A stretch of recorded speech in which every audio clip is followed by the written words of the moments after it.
ያለቻቸው ነብዩላህ አዩብ አለይሂ ሰላም የመለሱት መልስ ነው የሚገርመው እንዴት አድርጌ አላህ ልለምነው አሉ በጤንነት 83 ዓመት ኑሬ በበሽታ 18 ዓመት ነው ያሳለፍኩትና በአፊያና በበሽታ የኖርኩትን እኩል ሳይሆን እንዴት ብዬ ልለምነው አሉ ርቃችሁ ተመልከቱ የምንኖርበትን ሐያት ነው ግን ለመኑ የሚገርም ልመና ነው ደግሞ የለመኑት ሲለምኑም ጉዳዩን ወደ አላህ አይደለም የሚያስጠጉት ኢኒ መሰኒ الضر በሌላ አያት ላይ ኢኒ መሰኒ الشيطان ከዛስ አድነኝ በሽታውን አንሳልኝ ለውጥልኝ ወደ ነበርኩበት መልሰኝ እኮ አይደለም ወአንተ አርሐሙ الراحمين አንተ እዝነትህ ሰፊ ምህረት على الا يكونوا مؤمنين الله እኮ እንደዚህ ነው የሚላቸው አንተ መሐመድ ወይ وانك باخع نفسك نفسህ ልታጠፋ ነው እንዴ ራስህን ጎዳህ እኮ አላመኑም ብለህ ባለማመናቸው እኮ ራስህን ጎዳህ ይላቸዋል ነብዩ ሰለላሁ ዐለይሂ ወሰለም الله سبحانه وتعالى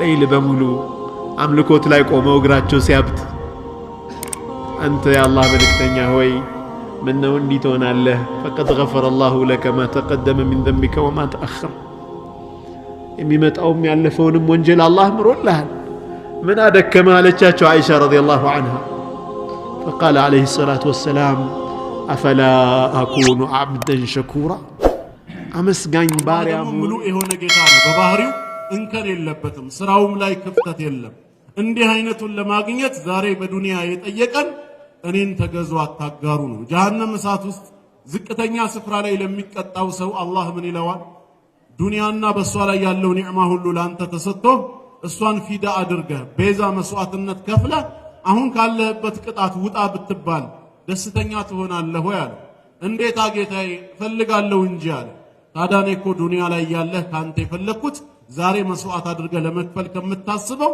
እጅግ ያነሰ ነው እሱ ምንድነው ላ ቱሽሪክ ቢ ሸይአ በእኔ አምልኮ ላይ ምንም አታጋራ እኔን ብቻ ተገዛኝ ነበር ያልኩ ፈአበይተ ኢለ ሽርክ ሽርክን እንጂ እምቢ ያልክ ይለዋል የዛ ሰው ዕጣ ፈንታ እኛ ጋር እንዳይደርስ ዛሬም በእስልምናችን ጽናት ያስፈልገናል ረሱል አለይሂ ሰላቱ ወሰላም ላ ቱሽሪክ ቢላሂ ወኢን ዑዚብተ ወሑሪቅት የትኛውም አይነት ቅጣት ቢደርስብህ የትኛውም አይነት ቃጠሎ ቢያገኝህ በአላህ ላይ ለማጋራት ግን ፍቃደኛ አትሁን ነው ለምን ያለችን አንድ ነፍስ ነች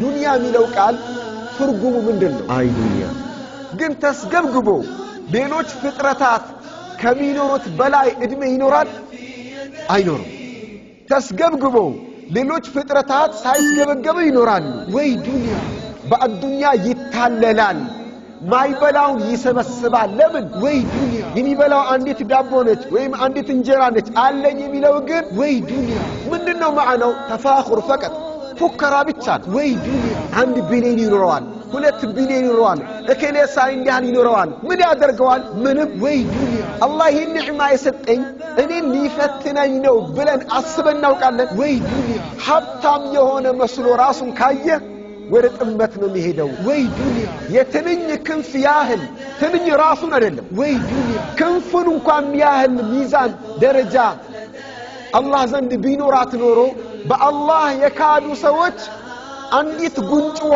አይጎነጩም ነበር ወይ ዱንያ እኛ ዱንያ ላይ አላህ ወዶናል ምንለው ብር ስናገኝ ወይ ዱንያ አላህ ዘንድ እናንተ ጋር ይጥምብ የተጠላውን ያህል ዱንያ አላህ ዘንድ የተጠላች ነች አሉ ወይ ዱንያ እየበቃን ያለ ብዙ ለብሰናል አሁን የለበሱ ነው እቤት ደግሞ በሳጥን ያለውን አስቡት ስንት ልብስ አለ ስንት ጫማ አለ ስንት ካልሲ አለ ወይ ዱንያ እኛ ምን ልጨነቅለት ቀን ማታ ምን ልጠበብለት እንቅልፍ ምናጣለት ዱንያ አላህ ዘንድ የትንኝ ክንፍ ያህል ሚዛን የለውም ወይ ዱንያ አላህ ዘንድ ከጥንብ የበለጠ የገማ የተጠላ ነው ወይ ዱንያ ዱንያ እንዲህ ነች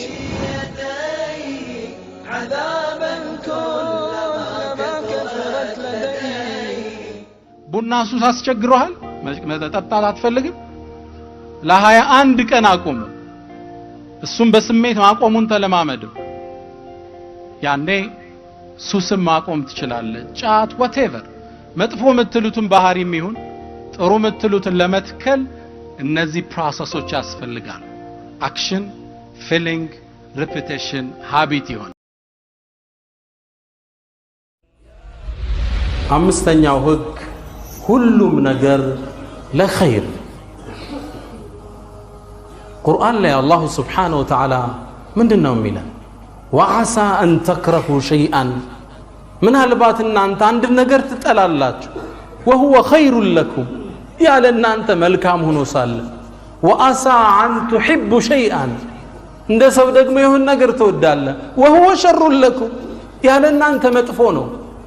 ሲጨርስ ምን አለ? ወላሁ ያዕለሙ ወአንቱም ላ ተዕለሙን። አላህ ነው የሚያውቀው። የሰው ልጅ ነገን ይገምታል፣ አላህ ግን ነገን ያውቃል። የሰው ልጅ ነገን ከመገመት የሆነ ነገር ይመኛል። አላህ ነገን በትክክል ስለሚያውቀው ይወስናል። እዛ ላይ አሁን በመገመትና በማወቅ መሃል ያለ ልዩነት ሰፊ ልዩነት ነው። ዓላሙል ጉዩብ፣ የሩቅ አዋቂ፣ ፍጥረት ዓለሙን ከመፍጠሩ በፊት ኃያሉ አላህ ከ50 ሺህ ዓመት በፊት ነው ምድር ላይ ምን ይከሰታል ደርቋል። ጀፈል ቀለም ተጽፎ ተቀምጧል ለውሃል መሕፉዝ ላይ ምድር ላይ ምን ይከሰታል ያ ነው እየተተረከ ያለው። ያ አንተ ላይ ተጽዕኖ ያመጣል ማለት አይደለም፣ ግን ምን እንደሚሆን ቀድሞ አውቆታል፣ አስፍሮታል። እንዲህ ሰጠዋለሁ፣ እንዲህ ይሄዳል፣ እንዲህ ይሆናል፣ ተዘግቧል፣ አለቀ። ሁሉም ነገር ለበጎ። የሙእሚኖች መርህ ቃል ምንድናት? ማ ፈዓለሁ አልጀሊል ፈሁወ ጀሚል። ጀሊል አላህ ያደረገው ነገር ሁሉ መልካም። ለባሮቹ ክህደትን የማይወድ ለባሮቹን የሚያፈቅር ወዱድ እኮ ነው። ወዱድ ማለት ባሮቹ የሚያፈቅር ማለት እኮ። ከአላህ ስሞች ውስጥ አንዱ አልወዱድ ነው፣ ባሮቹን አፍቃሪ ማለት ነው። በዚህ አርጎ መስጂድ ይከታል፣ ስዘነጋ ዳዕዋ ይልክልሃል፣ ካሴት አንዱ እንዲሰጥ ያደርጋል፣ ትንሽ ያምህና እንድደነግጥ ያደርጋል። እንዴ ወጣው እንዴ እንድትል ቆንጠጥ ያደርጋል። እንዴ አንዱ ቃጫንኩ አለና ካርጎ ጭኖ ከዛ ቀጥ አለበት። ወላሂ አሱርን ስንቴ እንደሰገድኩት አላውቀውም።